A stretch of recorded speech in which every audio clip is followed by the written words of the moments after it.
Welcome to the U Show. So that's one of our regular screens that you're seeing, and I'd like to put the disclaimer on because I've been told that I have to state this on my show. The opinions and views expressed on this program are of the producer and do not reflect those of the management or staff of the Staten Island Community Television. For my purposes, for my show, if I read from a book, the opinions are from the book that I'm reading. And the same thing goes for a guest. If I have a guest on the show, the opinions are from the guest. So, now we're going to head over into the studio, and hopefully we'll head over to the studio in a few minutes. And let me see what we have on here. Oh, by the way, if you want to write to us at theushow@outlook.com and send us what you're interested in, whether you want to be in if you want to be in one of the shows, if you want to be a guest, or if you want to be a talent, or if you'd like to be interviewed. Okay, now I'm going into the studio. I was going to put the screen on the computer, but there's a picture on the computer that I don't want on the screen, so I'll change it in a minute. Bear with me. I am going to switch to the screen that I'm interested in having on screen. And what I'm going to do is show you one of the videos that I have. I have one of my videos about no contact, and my next videos. And this is going to be a video about no contact. I'm going to rewind it to the beginning. Prepare ahead of time, but I just sat in front of the camera here, and I'm just going to talk. It's unplanned. It's just candid, because I want to share what it feels like to go no contact after having contact with, for a large part of your life, with a narcissist bully. Just for clarification, I'm calling the person a narcissist bully because the person has all the symptoms of being a narcissist, and the person has bullied me for a very, very long time. But the really weird thing is, for years, at least last year, I did a few videos about bullies and how to handle a bully and how to stop a bully, and I didn't realize something. What I didn't realize was, here I was doing videos about bullies, and what I didn't realize is the extent of the bullying that was happening to me, the extent of the magnitude of it. I'm not trying to use big words. I'm finding that I have trouble finding words for this particular topic right now, because like I said, it's not written out and it's unplanned. So, what does it feel like? When I made the final decision, first I'll say I've gone no contact before, at least 5 or 6 years once. Another time I was no contact for, I think, a year or two. Another time it was no contact for a while. And I have never gone back to the bully. They've always come to me, they've always sought me out, and they've always found me. And when I say they, I'm talking about one person. I'm just choosing not to put whether it's a he or a she in this particular video, because when you talk about a narcissist bully, it could be either or, he or she. So I'm going to use the word they, but it's one person. It does enough damage for more than one person, I'll tell you. So, many, many times I've gone no contact for years, for a couple of years, for 6 months, for 5 months, for 2 months. And the longest time, which was great, the person didn't have my address, and we moved, and they didn't have the address, and I didn't give them the address. And of course, they were accidentally coming down my block, and they found me. So the no contact was broken again. This time it's different, because I never really made the decision before. You know, I just stopped having contact, and I just made the effort and didn't answer the phone. But this is the first time I actually made the decision. I just looked at myself and looked at an email that I had received from the person. And I read that email and I thought, that's really terrible. It was really horrible, horrible, horrible email. And that's when I knew that this needs to be the last time there's no contact. No contact. Just, I don't want them bothering me anymore. And of course, as you've heard on other videos that other people have done, once you go no contact, they get a little pissed off. They get a little bit upset that you're not talking to them anymore. And then they use all the underhanded stuff that they use. Like, they'll go into a situation where you are. They might go to your school or where you work or whatever. They might go where your neighbors are, and they will talk about you. They will spread gossip about you and spread lies about you. And an effort to try to get you to talk to them. It's not going to work. So here, to my narcissist bully, to you, it doesn't matter what you say about me. It doesn't matter what lies you say. It doesn't matter anything at all what you say about me. I don't want you on my phone. I don't want you contacting me. Do not contact me. It doesn't matter. The last time I was no contact was for quite a while. And then something happened that this person thought, now I have to contact this person. Because it was something pretty bad that had happened. And they felt like they needed to contact me to tell me that. And they probably were surprised when I didn't contact them back. Because I was on a no contact. So, what does it feel like when you go no contact? When you really mean it, you really do it. I mean, we really mean it all the time. What I mean is, what does it feel like when you're finally at the point where you've had it? Like the camel's last straw the camel had on their back. What does it feel like when you've tried it once or twice or 3 times or 4 times or 5 times, and then you get to the point where, yeah, this is it. This is it. Don't contact me. For any reason. Stand on your head. Do not contact me. What does that feel like? I have to tell you something. It feels really, really good. I got rid of a lot of panic and anxiety attacks when I realized the panic and the anxiety was all because I was in contact with a narcissist bully. I was so used to this person bullying me. I was so used to this person belittling me and calling me names and telling me what to do and ordering me around and telling me where to go and what to buy and what to not buy and telling me every single thing there is that you could tell a person. I was so used to that it had become ordinary for me. Yeah, it was like an ordinary thing. It was like I was just used to it. So that it began to feel normal. And I became so used to that I didn't realize after they came back again, I didn't realize how much they were affecting me. I don't even know if this makes any sense, this video, because I feel like I'm talking back and forth and going around in circles, but I'll listen to it later and maybe never mind. The bottom line is, I realized that I need to tell somebody. I did a show and it said, if you have a bully, tell somebody. Well, I realized that I need to tell somebody that this person has bullied me for a very, very large part of my life. A form of extreme bullying. I will use the word extreme. Is there any such thing? Is one bullying better than another? Is there a mild bullying or more intensive bullying? Yes, there is. So I was a victim of extreme bullying by this person.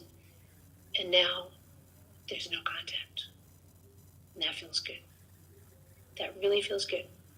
Now, don't get me wrong. I've got life problems. I've got stuff happening. Like today, I didn't feel good at all. Got a headache. left without breakfast again. And so I'm not feeling well physically. But I think you'll understand this if you've ever got no contact. You could be feeling really bad and feeling so good. You can have physical problems and medical problems and things, but you can feel so good when you finally get rid of the bully. Shake the bully off your shoulder, like I always say. Shake the bully off your shoulder. And you can feel so good. So in my horrible feeling today, I feel wonderful. I think you understand. You know, you can still, example, like you can have a broken leg, and that's a broken leg. You know it'll heal. You got the right stuff for it, whether you put a cast on it or whatever. You know that there's hope for the future and that you'll not always have the broken leg. But if you have a broken leg and then you've got somebody bullying you 24/7, that's a form of extreme bullying. It's like, here you are and the person's knocking you when you're down and kicking you when you're down. And with a narcissist bully, what they do is when they know you're down, they really go to the extreme. You know, it's like they take advantage. Like in a wrestling match, it's like, you know, you see the wrestler, guy gets knocked to the mat, that's the time they take advantage of him. Well, I'll probably be knocked to the mat a few more times in life because, hey, that's life, stuff happens. But I'm going to be feeling really good. Like the song says, the Roar song. Yeah, I used to be quiet and silent. Not anymore. I want one thing from this bully. I want this bully to leave me alone. Just leave me alone. Leave me alone. Don't contact me. You don't have a reason that's a good enough reason to do it. There's no excuses. So yeah, this video is kind of in a two-part. One, to talk to you if you've been bullied or extreme bullying or whatever. And two, in between there, to say to the bully, look at me. Once a silent, little scared person. Once so silent that I was afraid to talk. Once so silent that I would never tell anybody what you did to me. But look at me now. I may be in pain. And I might be scared sometimes. But let me tell you, I'm not going to be silent. A couple of years ago, what was it, 2014? There was an event that happened. And the event was the unsilencing of me.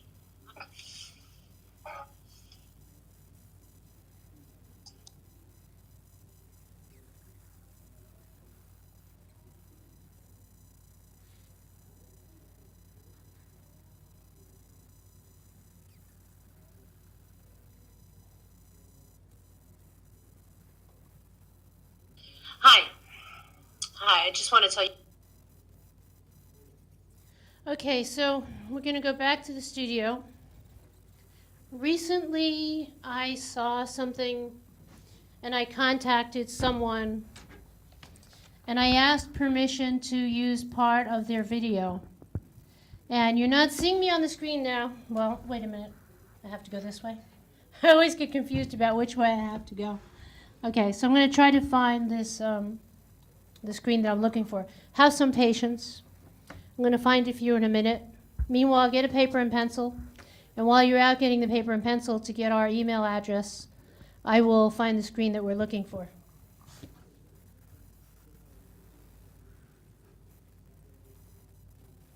A little bit about the channel, this channel.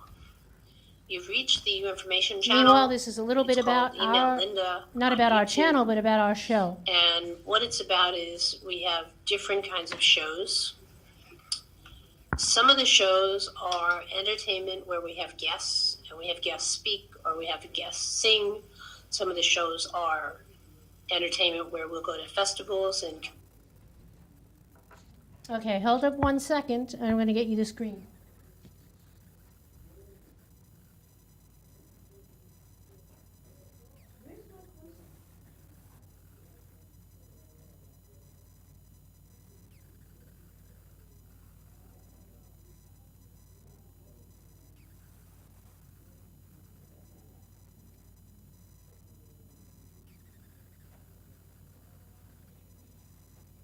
Okay, so you're still with the U show.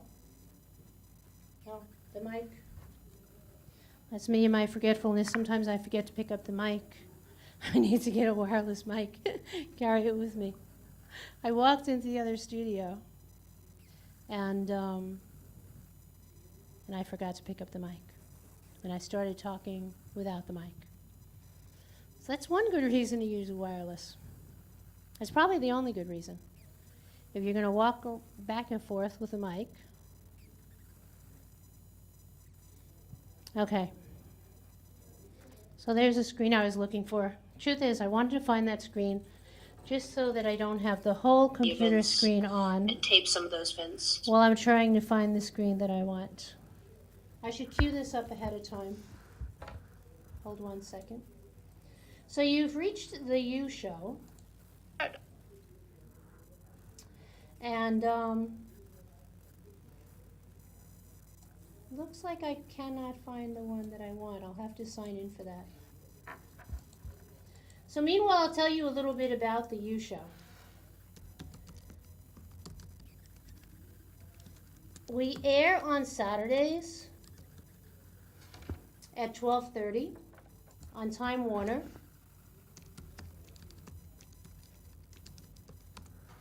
And you can see us usually you can see us on Time Warner and Verizon. Hello, everyone. Hi.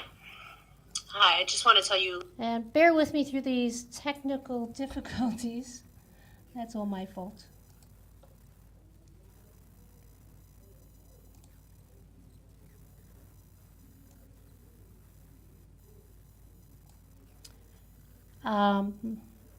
No, you have not reached the silent channel.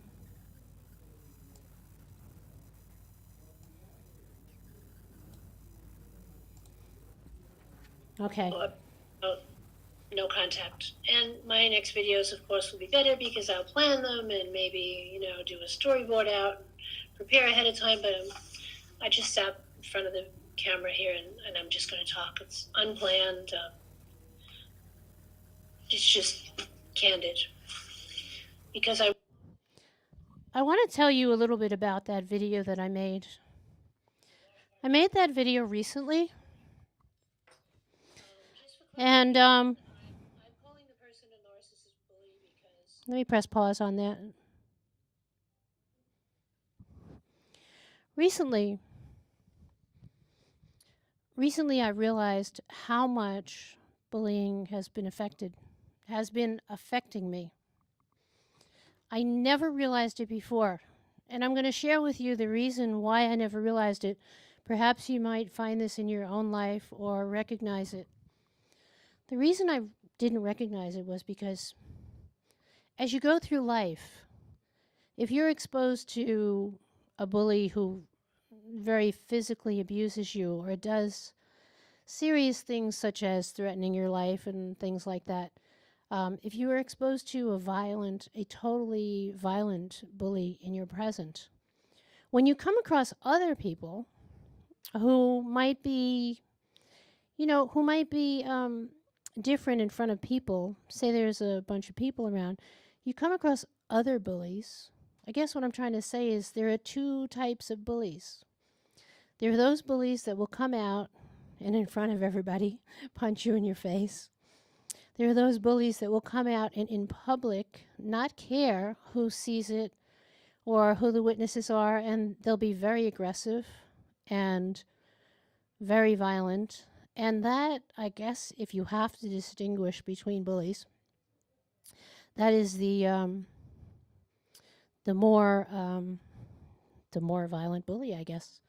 So if you have someone who's a more violent bully in your life, And then you come across something that I call a narc bully or a narcissist. That might be, that person might not seem half as bad as the violent bully. You know, that person might seem, well, that person, you might not even recognize that the person is bullying you. And that's the bottom line. If you're with someone a lot and every time they're with you, if they're putting you down or they're calling you names or they're telling you what to do, and they're telling you what to do all the time. Okay, so I'm at a screen. Here you go. I just realized I looked at the screen and I realized there's no one on screen.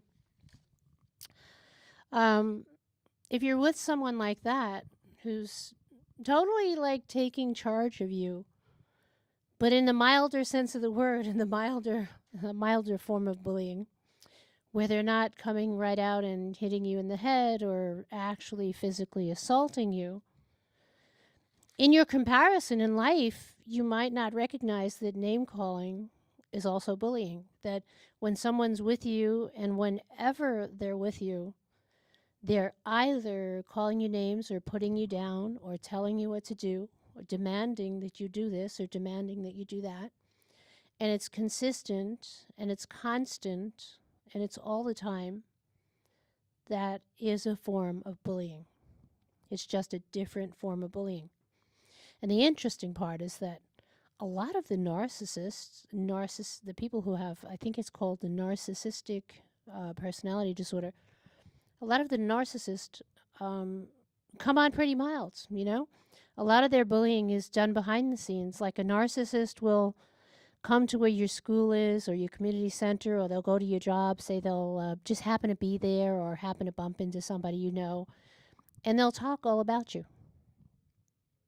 They'll spread lies about you or they'll tell you personal stuff about you, and they will do that. And of course, you'll hear it from other people because you know what? Gossip gets around. And if you're a person that gossips, you can pretty much guarantee that it's probably not a secret that you're a gossip. So that's what will happen. So behind the scenes, the non-violent type bullies who might be non-violent in the present, you know, who knows? Maybe were violent in the past.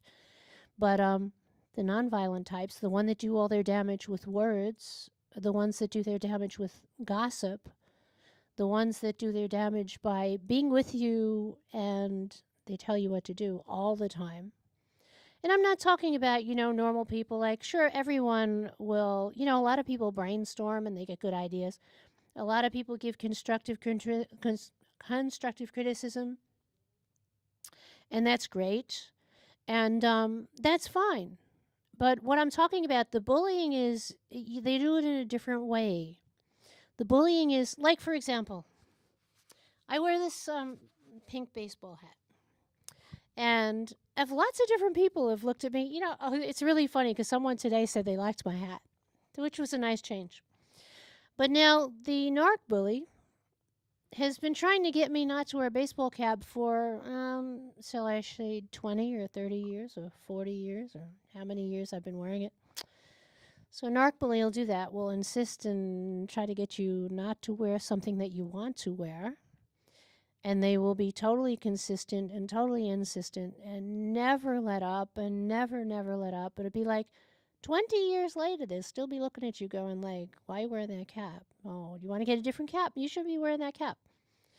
Now, other people, just an average person might say, oh, you know, take the cap off. You know, you look cool without the cap.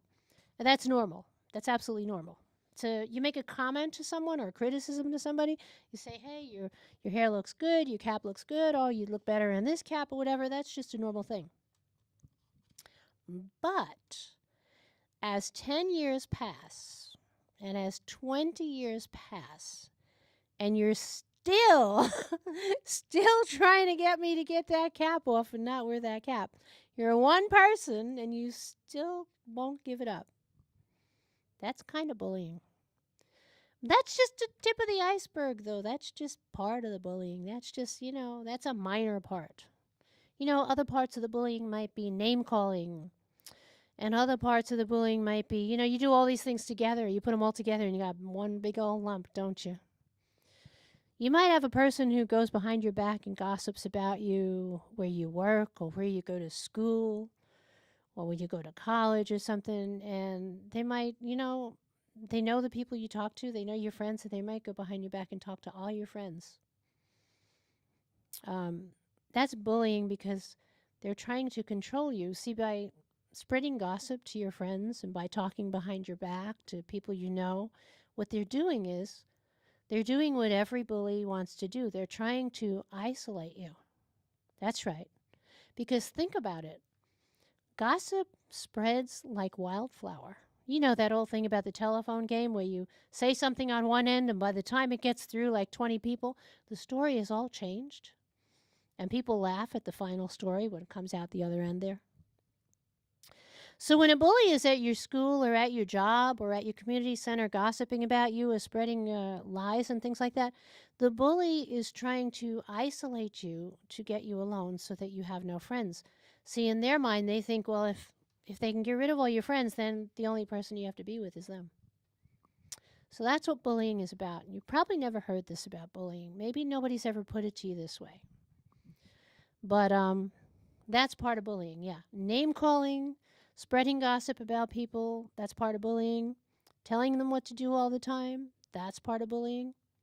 It's all different degrees. And the funny thing is, a lot of times, which you might not know, a lot of times the gossips, some of the gossips that are spreading, things about you, what people don't know is, they might not be violent in front of people, they might not be violent now, but what if they were violent in the past? What are they hiding in their past? What did they do in the past? And so we're going to do a number of different shows about bullying. So if you've been bullied, write into us and let us know. And after we get these technical difficulties figured out, I guess I have to read this notice here. It says, the opinions and views expressed on this program are solely of the producer and do not reflect those of the management or staff of Staten Island Community Television. So I'd like to say to you that this reading is solely of, I don't know, whoever told me to read this. The opinions and views expressed on this program are solely the producers and do not reflect those of the management or staff of Staten Island Community Television. And we are produced through the facilities of Staten Island Community Television, which I'll show you our flowers in a few minutes. And that would be on graphics 1. There you go. Produced through the facilities. And I'd like you to come back and watch a different show that's on Saturday at 12:30. There you go for the disclaimer. Seriously, whatever I say, don't blame the management, don't blame the staff. They don't want to be blamed for words that come out of my mouth or out of any other producer's mouth. Can't blame them, right? It's free speech. That's what it is, free speech TV. So, that's that. So watch the U Show on channel, 34, Time Warner and Verizon, on Saturdays at 12:30 if you're looking at this at another time. Also, write to us at theushow@outlook.com, and we'll send you all our links where you can see all our photography. We've got over 1,800 photographs and some videos online. And then at another site, we have another 500 photographs. It's like really artsy photography and silly photography and scenic photography, all different things. You'll see the hawks and the eagles and the posters and all that stuff. And I hope I didn't forget to say something that's important or what I'm supposed to say. I will leave you with this. There you go. What more can I say? We've got 48 seconds to go. And I hope you watch the show. Oh, we've been doing TV for like 15 years. Would you believe that with all the technical mistakes I've done? Well, this is kind of new equipment. 15 years ago, the equipment was all different. So, you've watched the U Show at Outlook.com, and I'm really glad you watched, and I hope you tune in again. See you later.